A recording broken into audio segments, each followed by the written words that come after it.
So leadership through change. I guess the point, the core point in that question, I think, is a suggestion, an implication that the times that we live in today are times of radical change, different change, change that perhaps is greater than it's ever been.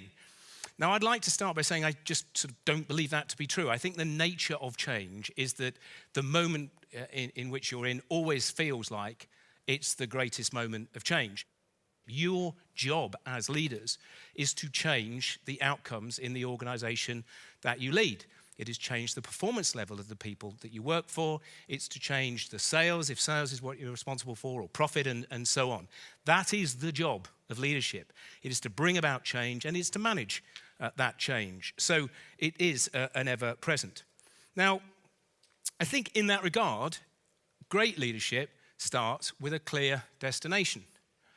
It is amazing how often, I mean, it sounds obvious when you put it in the context of an actual journey, people set off on the journey of change without actually knowing where it is they're going. It's also incredibly important to understand where you're starting from. If you don't understand where you're starting from and you set off on a journey, you will definitely not end up at the right destination. One of the big things that we did in Sainsbury's to make the work that we were doing worthwhile was to try and reset our relationship with our customers. We literally and metaphorically said, you can trust us where you cannot trust others. Standing for something, being prepared to do things that others will not being dragged back by the expectations of the crowd is where real leadership lies. That's what we tried to do at Sainsbury's. It's one of the reasons I was confident that Sainsbury's would push on through the storm of the changes that we're seeing with discount and so on. Because it does lead. It does stand for something distinct and different.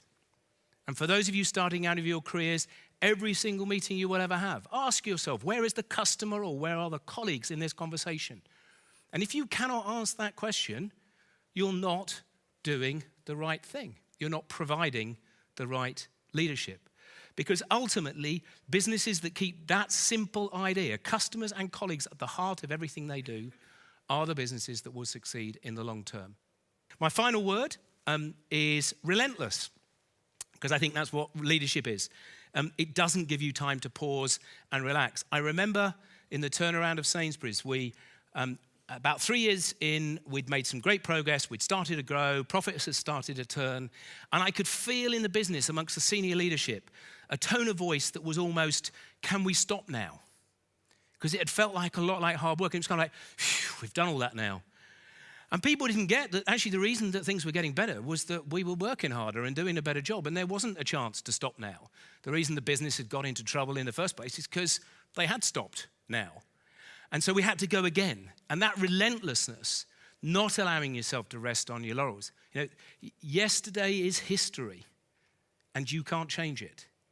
Tomorrow is your opportunity to do something different and better. That relentless focus forward is pivotal, I think, to great leadership.